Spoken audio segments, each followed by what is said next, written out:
It's good to see everybody. So Vancouver and Maryland, and we have folks from the EU. This is not a good time for Australia, so that's why we're recording. Australia and Asia, it's a real, if you happen to be from Australia and Asia and you're here, let us know. And hello from Frankfurt and Iowa. Oh, it's so nice to see everybody. Oh, Florida, I could use some warmth. That would be nice. Oh, fantastic. Great. All right. Well, while you're saying hello to each other, which is really, really exciting. Societies are always a warm place to get together, aren't they? Very welcoming. So we're hoping that this particular series will be really helpful across our disciplines. We have many shared challenges in data sharing and ways that we can help each other move forward. And we're really hoping that this series, this seminar series, will help with that communication. And Juliane will talk more about this, but we might be able to build a community on this conversation through this opportunity. I'm really excited to have Juliane Barron from the Federation of Associations Behavioral and Brain Sciences. She's the executive director, and she and I have been collaborating on data sharing now for some months. Juliane, do you want to take over and kick us off? Sure, thanks, Shelley. And welcome everybody. It's a real honor to be here and to help kick off this year-long seminar series, data sharing seminar series for societies. In my role at FABS, I represent 27 scientific societies and 60 academic departments in the psychological sciences. We are pleased to be one of the 8 societies or coalitions collaborating in this effort, and I'll just take a moment to mention all the other collaborators and thank them for their participation. You'll see on the logos and the slides, AAAS Science, the American Astronomical Society, that's the AAAS, AGU, of course, the American Meteorological Society, and that is the Board of Data Stewardship, the Council of Scientific Society Presidents, the Federation of American Societies for Experimental Biology, and the International Union of Pure and Applied Chemistry, and I think I got them all. So I just wanted to say thank you to all of the collaborators for being a part of this series. Shelley sort of asked me to set up the framing for the series. So I'll explain that in my role at FABS, I sort of represent our societies on Capitol Hill at federal agencies and in the administration. And in this role, I try to identify sort of the opportunities for my members to engage in policy and practice and anticipate problems and unintended consequences, for researchers, particularly in my discipline, but I think that's something that at our different scientific societies, we all really try to do. So to this end, FAB's leadership had determined that we should respond to the request for public comment on the draft NIH National Institutes of Health policy for data management and sharing and supplemental draft guidance. This was back in November 2019. And so I started talking to my members and trying to figure out, well, what do we want to say? Or sort of what are the questions that we had? And I realized a number of things. I realized that my researchers were very committed to open science and data sharing. However, many weren't quite sure. They didn't have a lot of experience navigating the privacy issues or the logistics of open science and weren't quite sure where to start. Some had been confronted with conflicting guidance and they weren't sure how to reconcile the conflicting guidance or who to ask for clarity. They tended to think of citations and credit in terms of tenure about peer-reviewed journal articles, and they were less clear on sort of how that all worked with data, or techniques or software.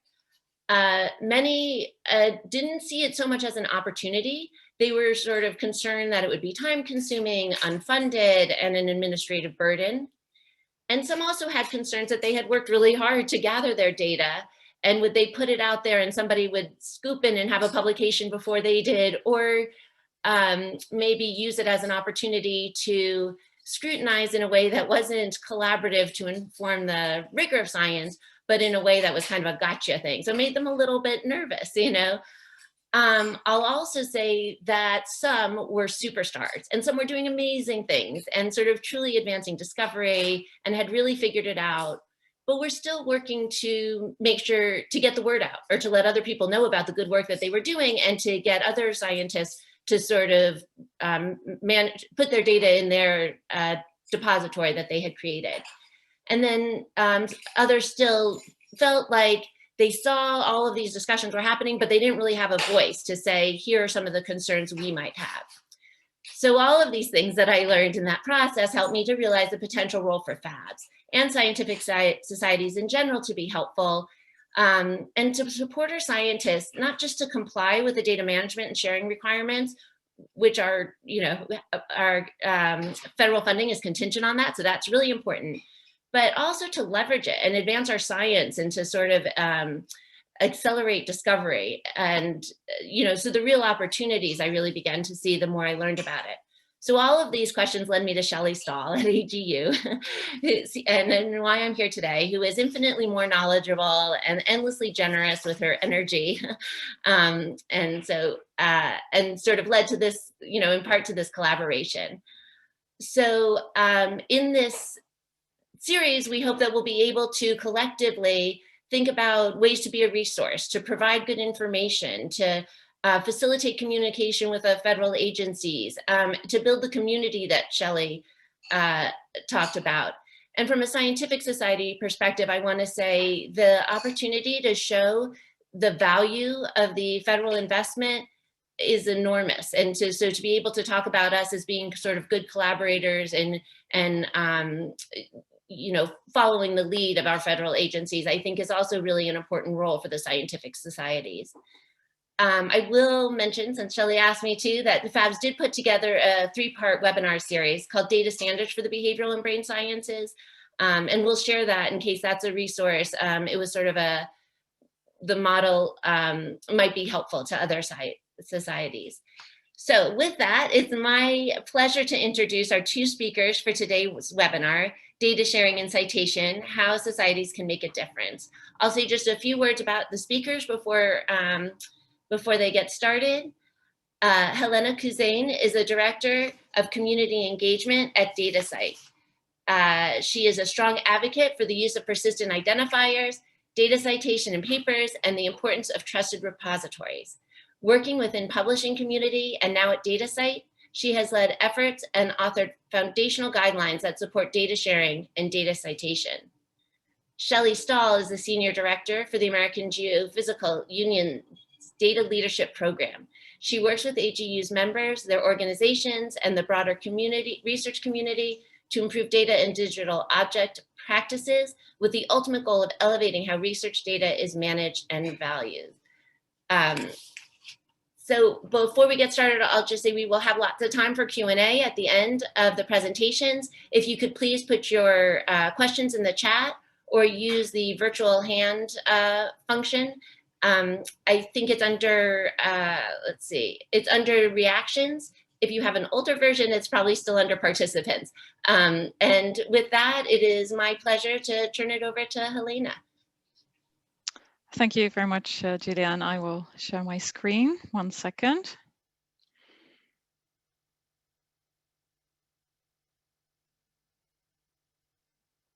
So just loading. Yeah, there it is.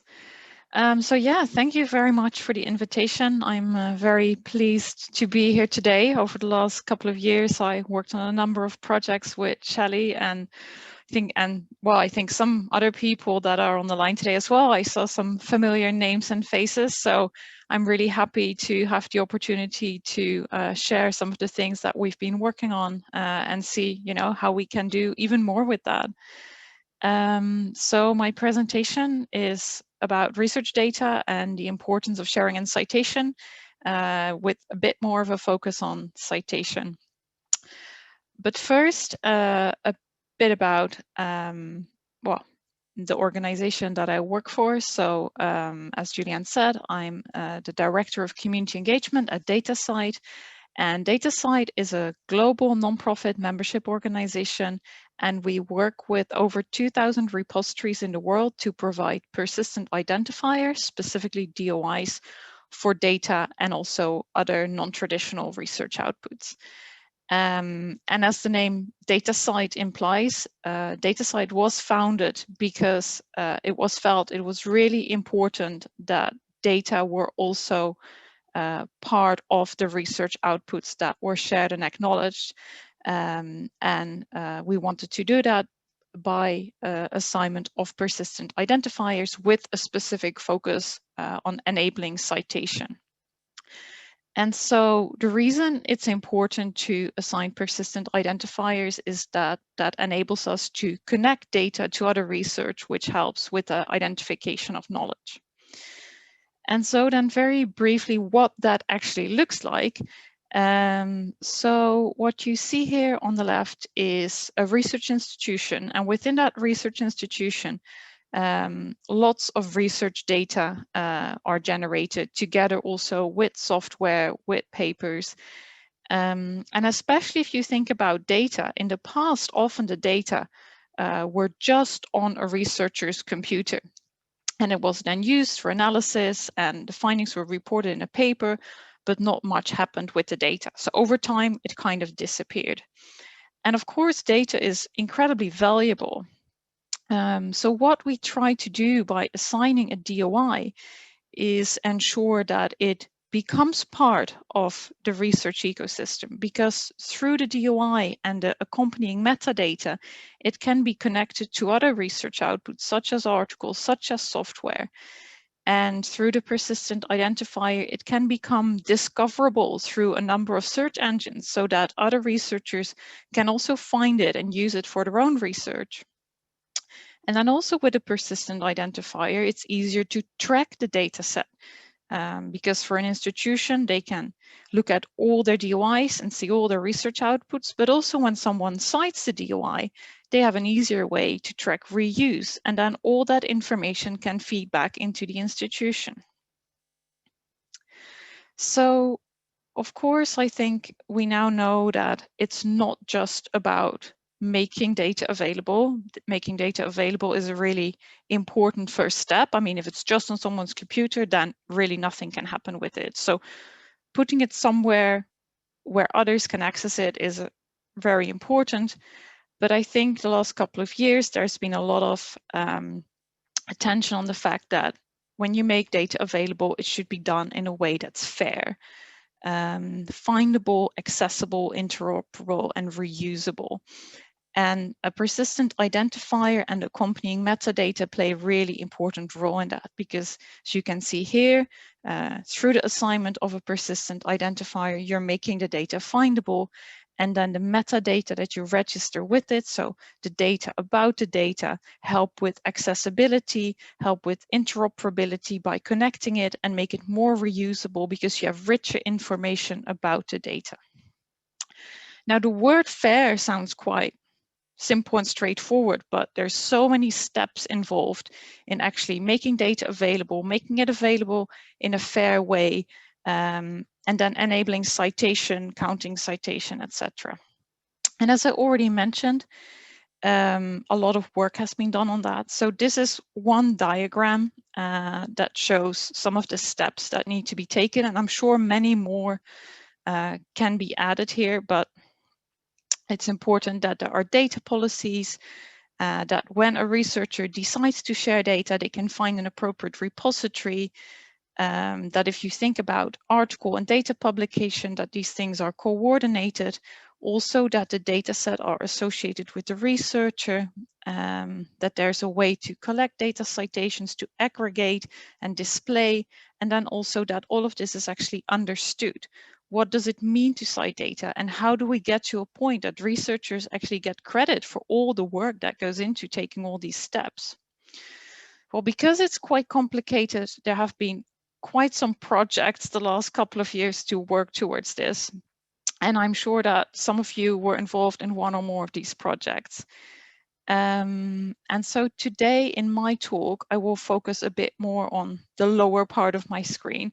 As you can see, HU, through the Enabling Fair Data project, was involved in some of the other steps. So maybe Shelley will talk more about some of these, but I will really focus more on what we've done around data citation and what's needed for data citation. And so a very important step for data citation was in 2014, the joint declaration of data citation principles that was developed under Force 11.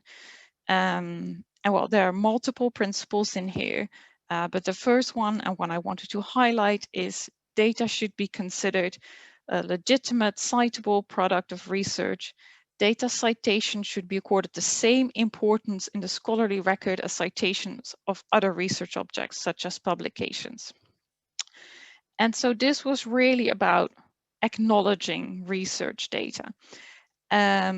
And there was broad agreement in the community. I checked yesterday and there were 293 individual endorsements and 125 organizational endorsements.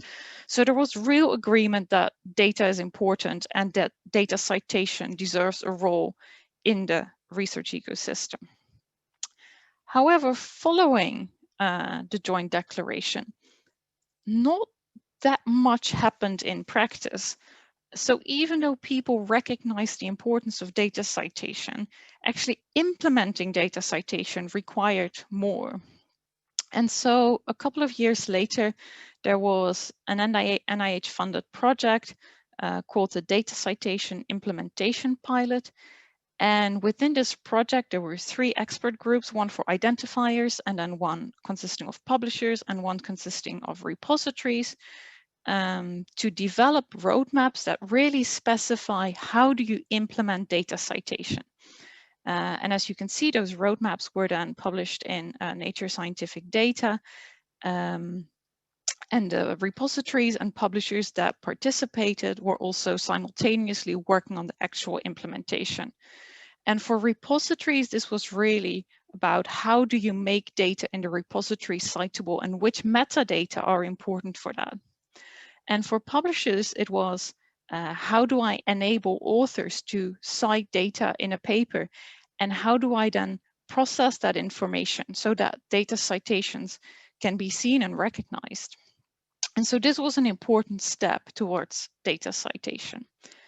And also simultaneously within the Research Data Alliance, there was a WDS RDA working group called SCOLIX.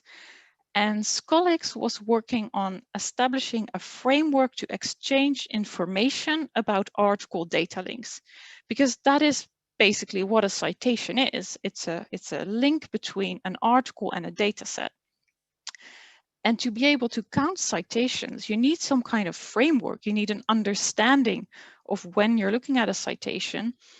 And there are different sources of information when it comes to citations, because publishers know about citations when an author cites a data set in an article. But repositories sometimes also know about this relationship, because a researcher can also add information in the dataset metadata about associated publications. And so this framework provides a way of bringing all that information together.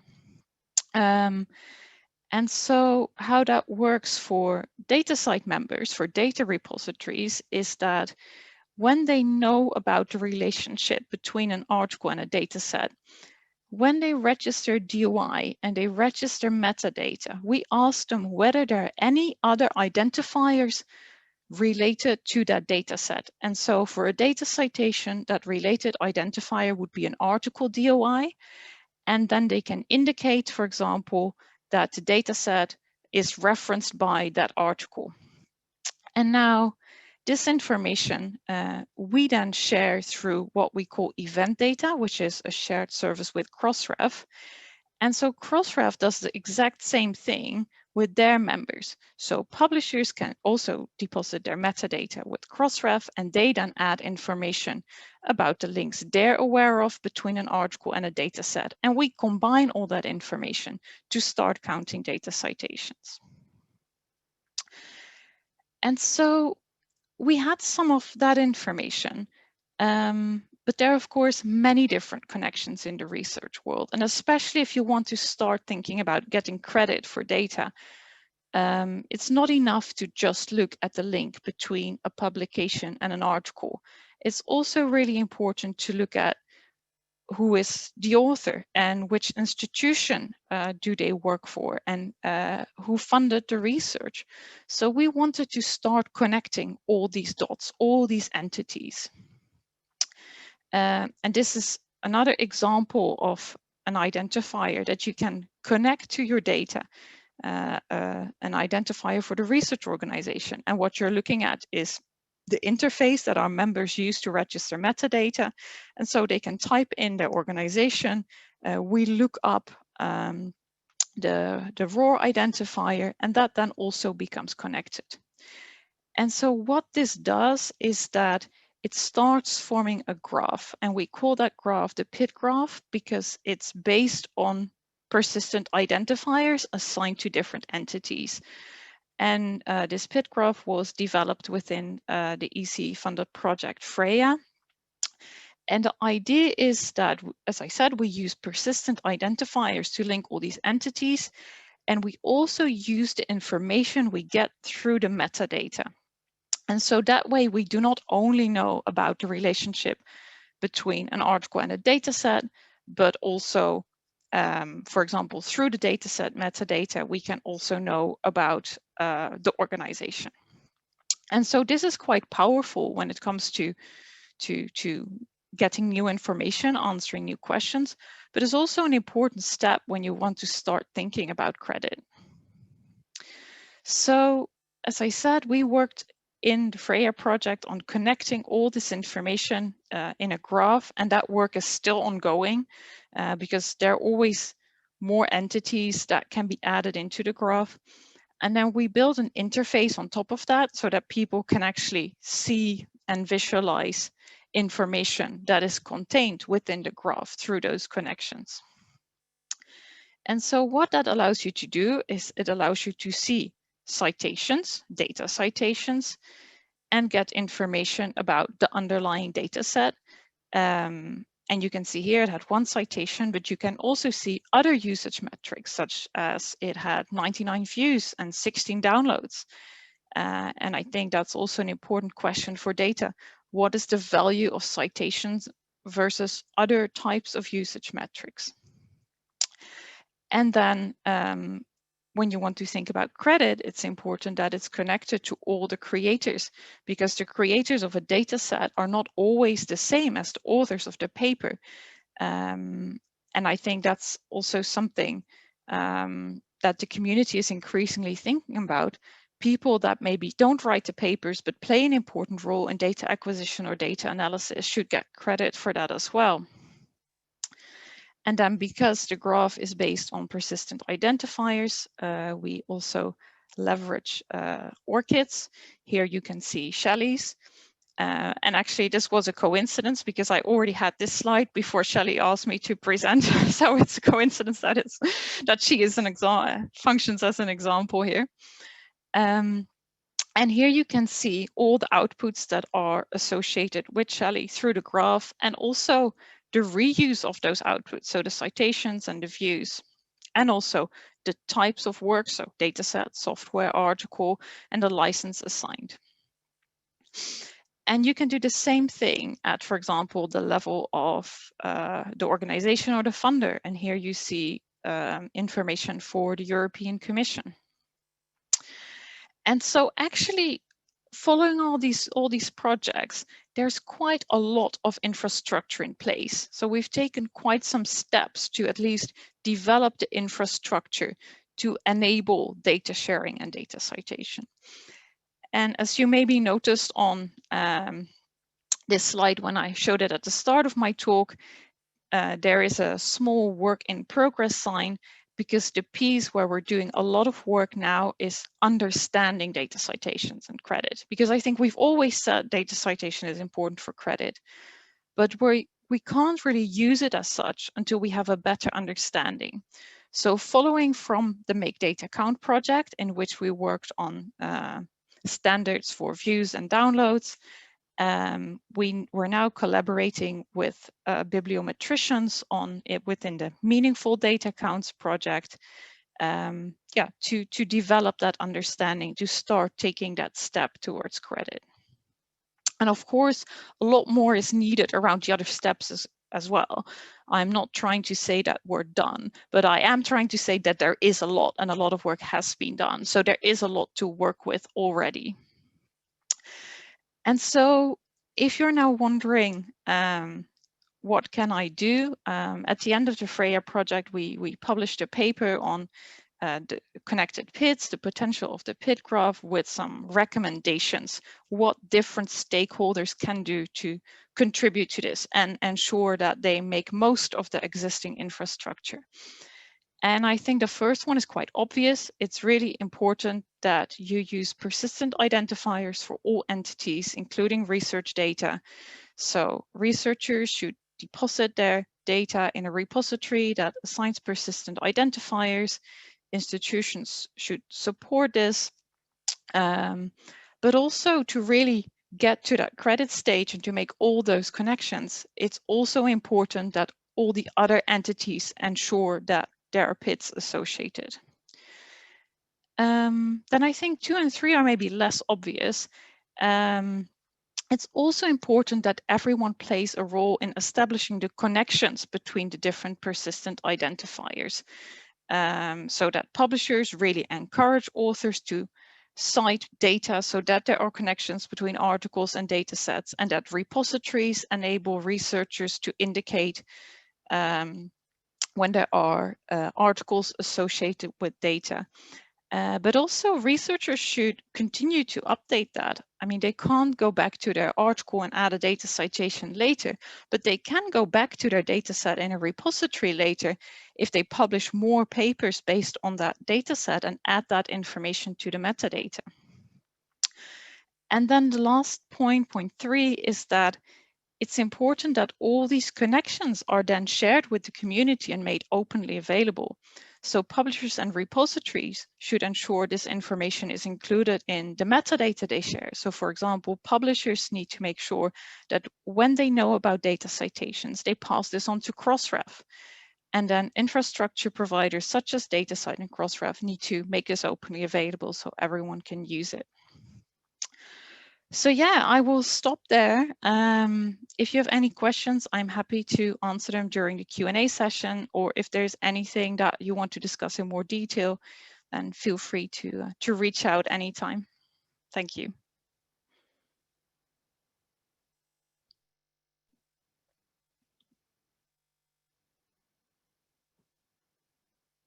Thanks, Helena. Helena, there are a few questions in the chat if you want to take a look at those, and I will bring up my slides. Make sure I have the right doc. There we go. Maybe I'll jump in and just invite Diana Schlamdinder to ask her question. Do you want to unmute and ask your question to Helena?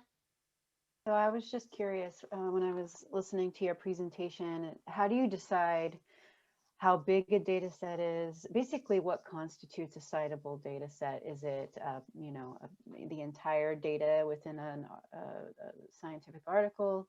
Could it be a subset of that data? Yeah, I mean, in a way, that's a difficult question to just answer with sort of a generic answer, because it also, I think, really depends on the discipline, what a logical unit is and what the right granularity is.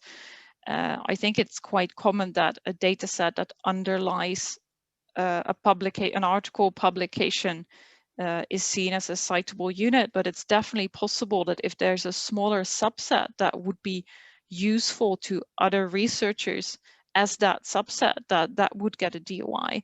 So also as DataCite, we do not provide very strict guidelines on granularity and what should get a DOI. We also really leave it up to our members and their expertise to decide within their discipline and within their community what the right level is.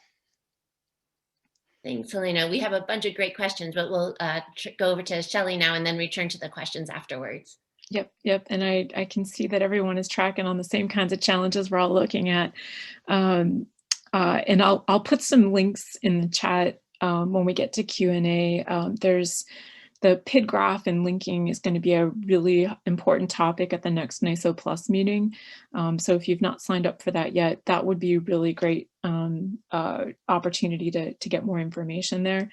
But let me just foot stomp from what Helena just talked about, and wanted to recognize the fact that AGU did receive a small grant from the National Science Foundation to promote communication across the societies, and thank you to them for doing that.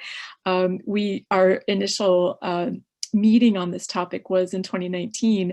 The pandemic kind of got us online, of course, and but then this series came up. So this is a great opportunity to continue that conversation. So Helena has given you such good information on why it's important to cite your data, and that research data needs to be well documented and discoverable with persistent identifiers. You get that discoverability, and making sure that it's in a format that integrates easily with other data. She mentioned FAIR, findable, accessible, interoperable, reusable. That's a really great acronym the community has been focused on. Some folks know the acronym, some folks know other words, but this effort and work has been happening for at least 20 years, if not longer. And we're making incredible progress. And the important thing that a society gives to this argument is, why is this important? Why is taking the time to develop these data research outputs to the point of integration and discovery? Why is it important? And that's really where the value conversation comes in. And I took this list directly from the National Academy's Roundtable on Incentives, that it really does give transparency to our research.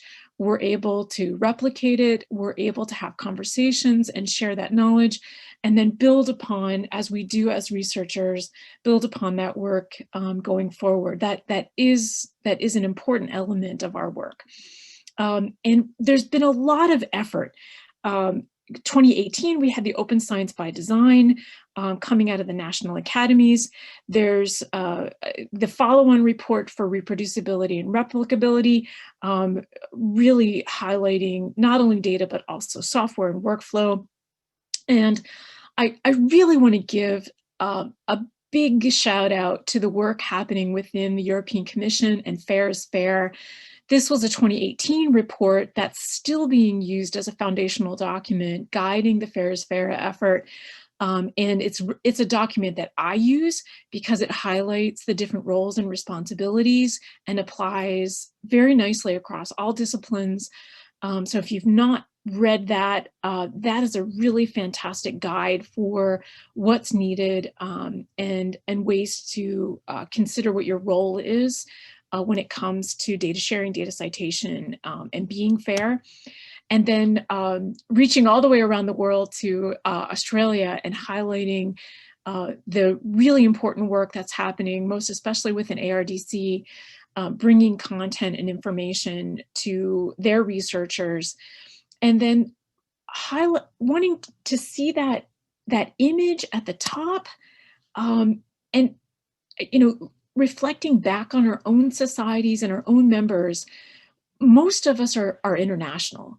Most of our members work with not only the US federal regulations on data sharing and the policies that are coming out, but we are also dealing with what the European Commission is identifying, what Australia is identifying, the national repositories in Japan and China, the work that's happening in Africa, some incredible open science work coming out of Brazil, and just talking to our friends in Canada this morning, they're really pushing the importance of open science and open data, and knowing that we have to do this collaboratively and in concert with each other. So highlighting how important society is to connect literally all these dots. I hope you think that's humorous. So more about societies. We are a really unique opportunity for a number of stakeholders to come together within our meetings, within our committees, our boards, to work on challenges such as data sharing, where we have convening power.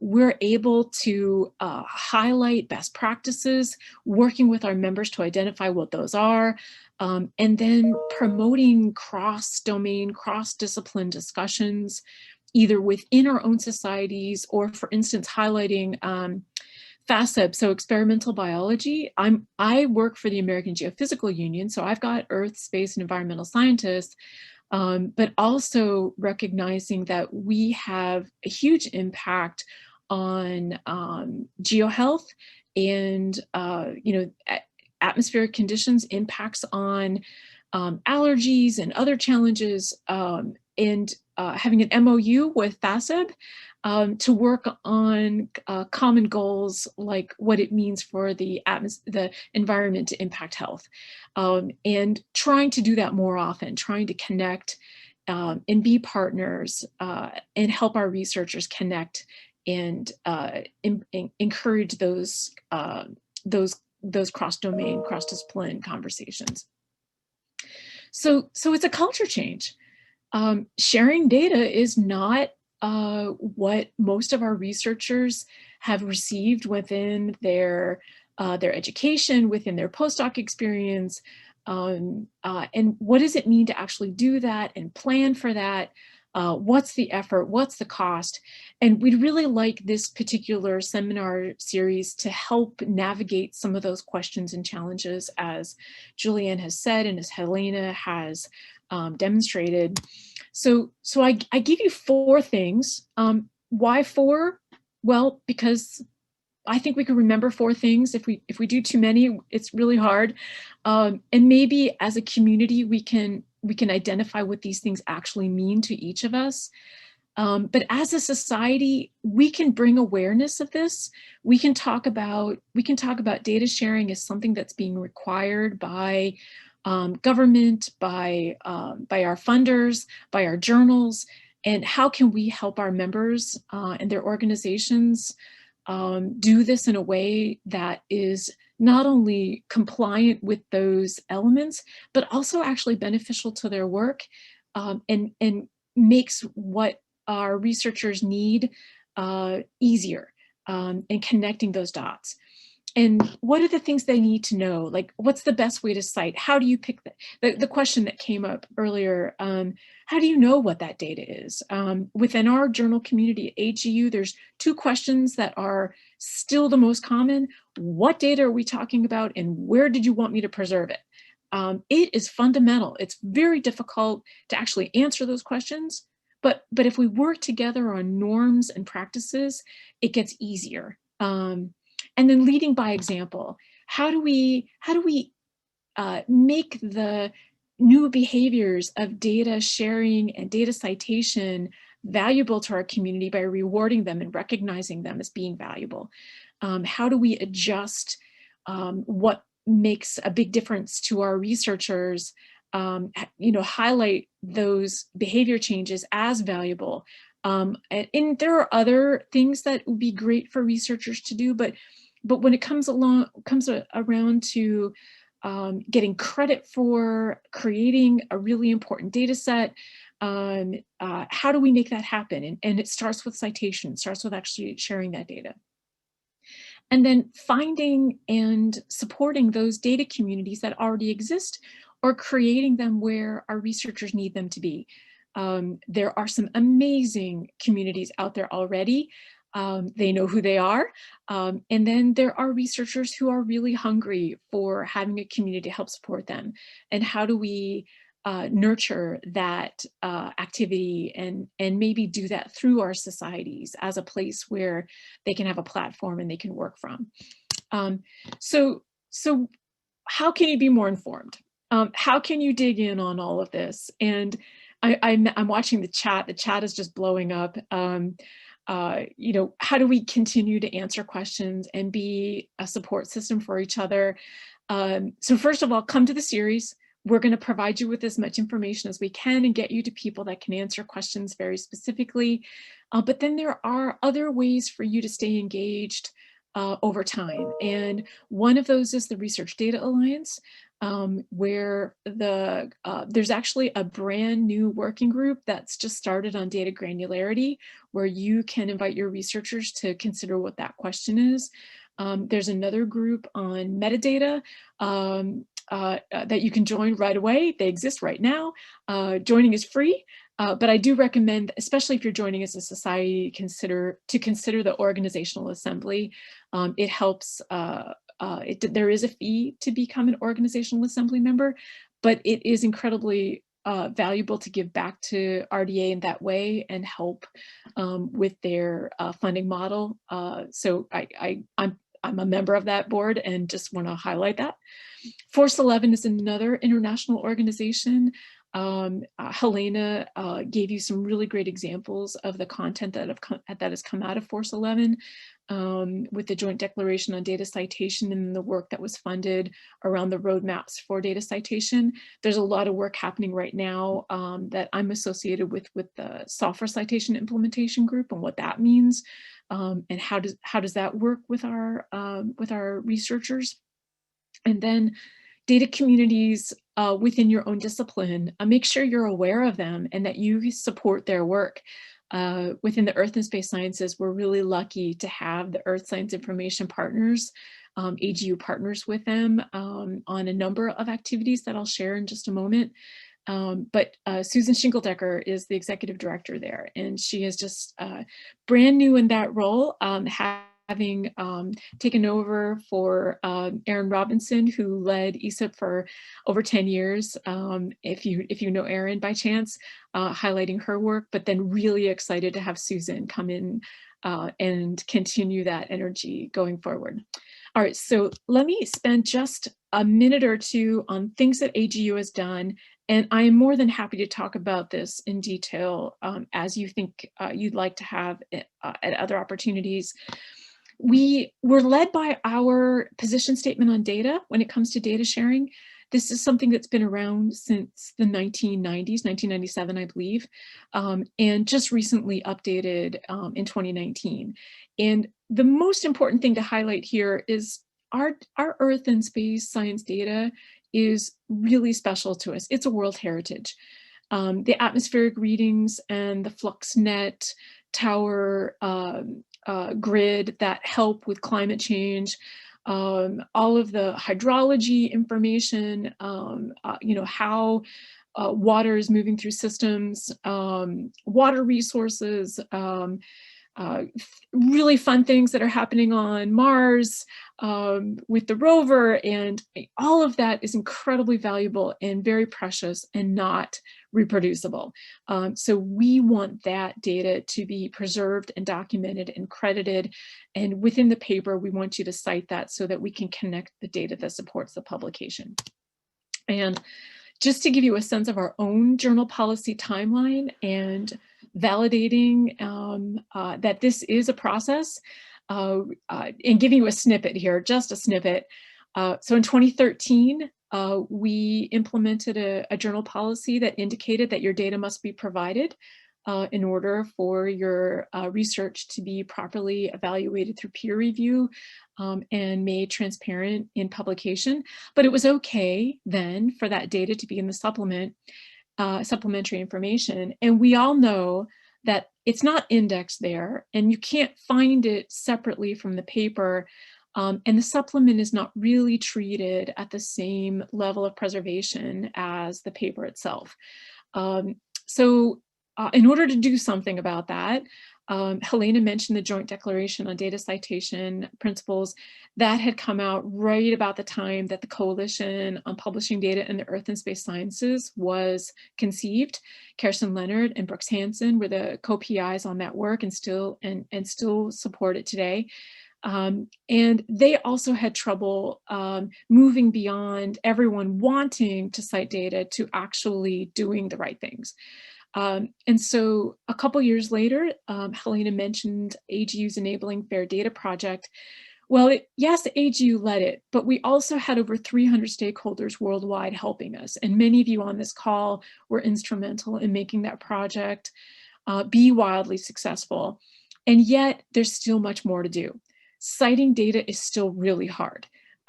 Making sure you have the right information, the metadata that goes with it at the right granularity in the right repository is actually hard.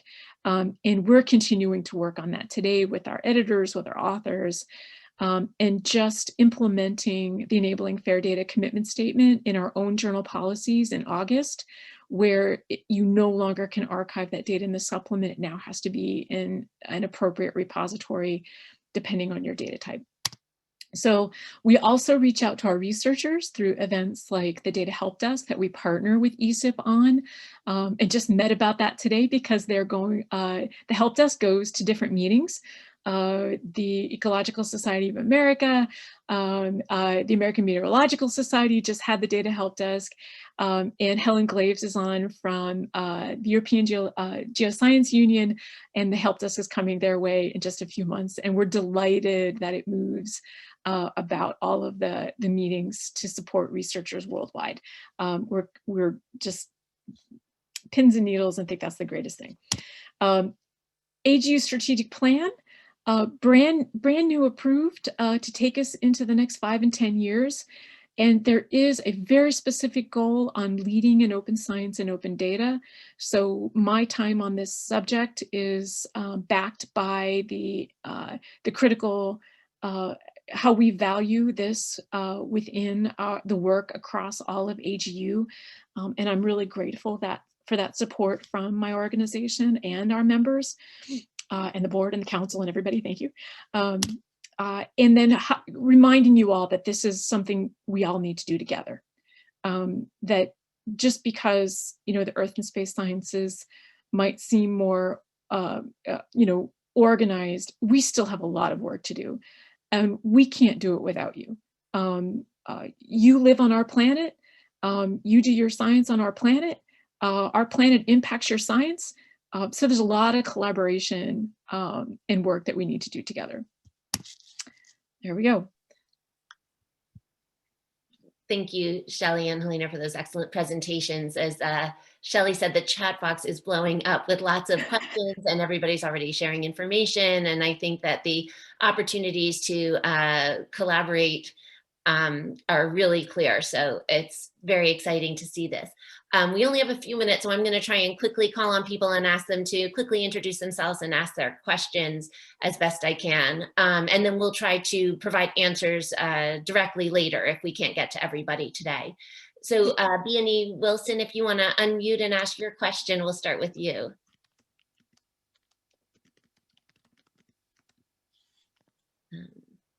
So the question I was asking was differentiating between the publications that cite a particular data set versus the publications that describe the data set, and particularly referencing what amounts to that associative entity in your PID graph. So it's an attribute of the edge rather than of the nodes.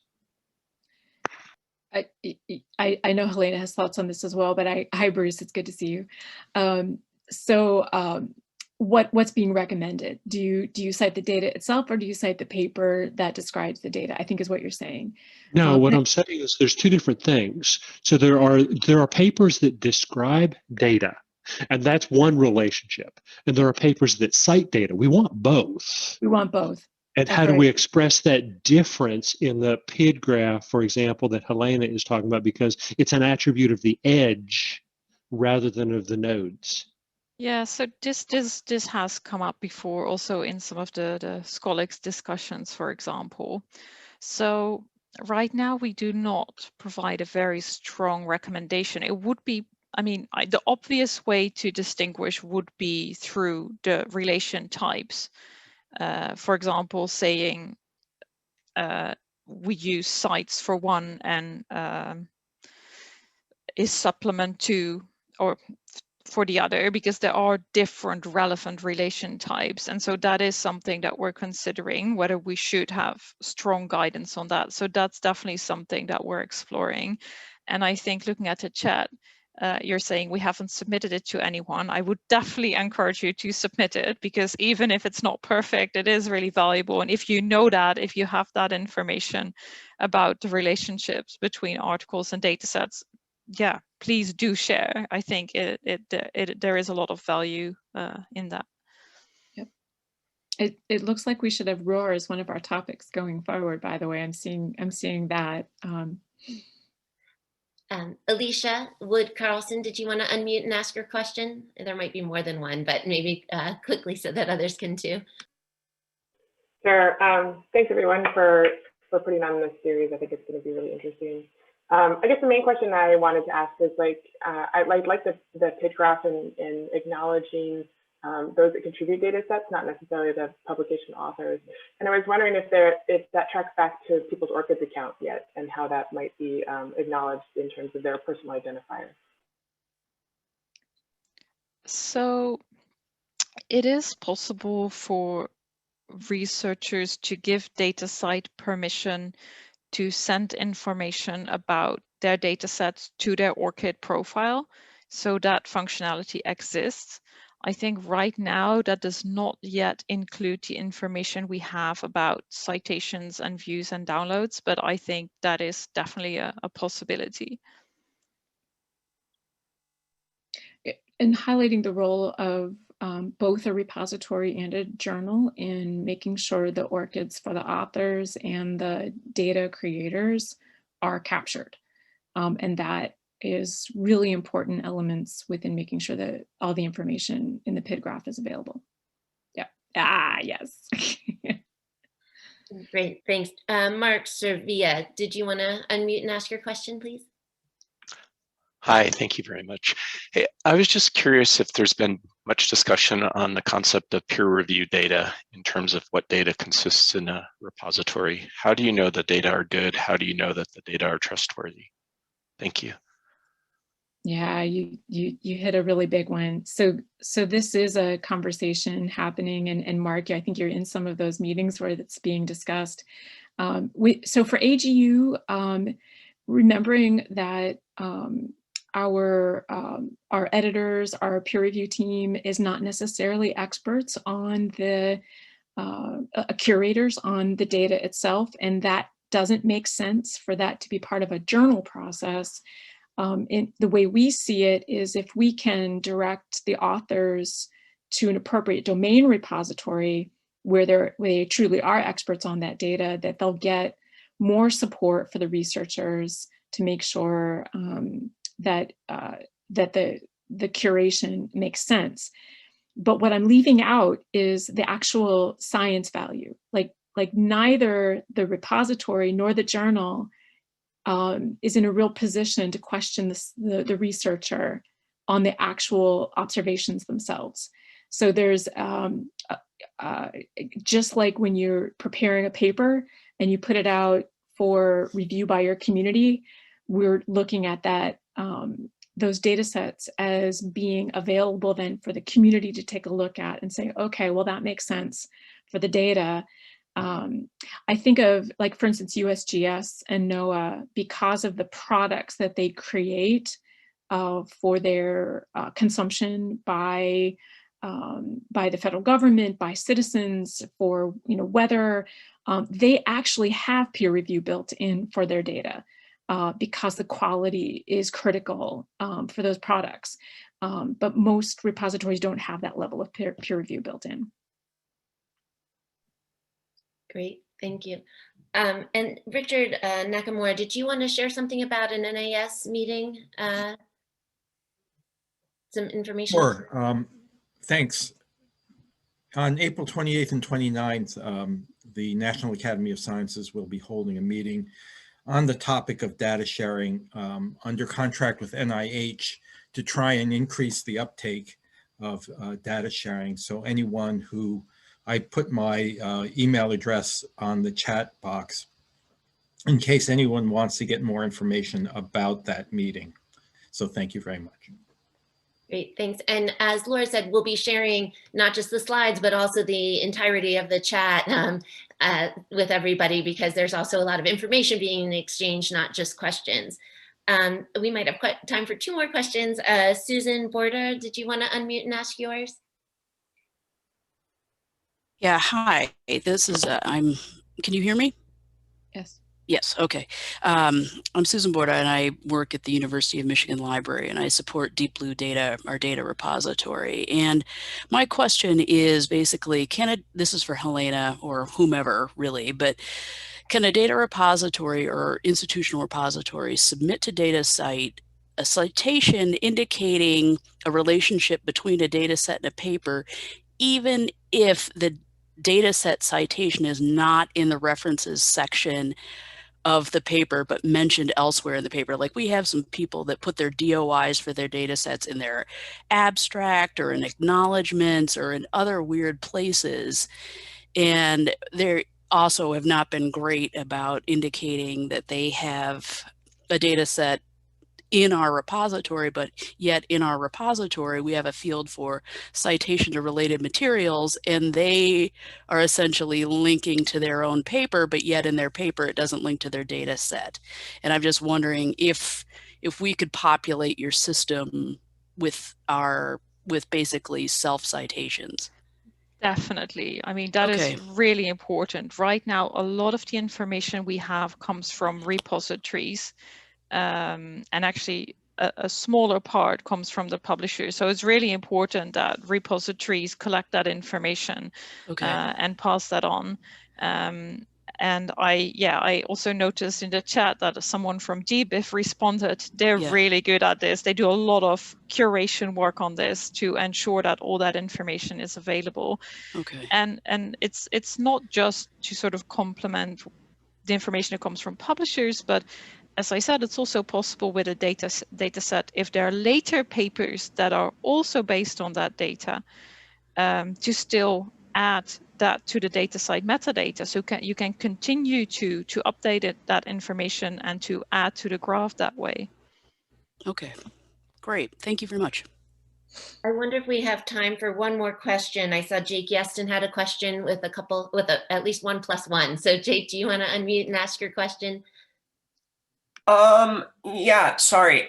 Rachel actually already sort of answered it in the chat, but my question was just to hear more about ROAR in the context of what we should be doing on the journal publishing side to incorporate institutional IDs into our metadata. And it sounds like that's still a bit of a work in progress.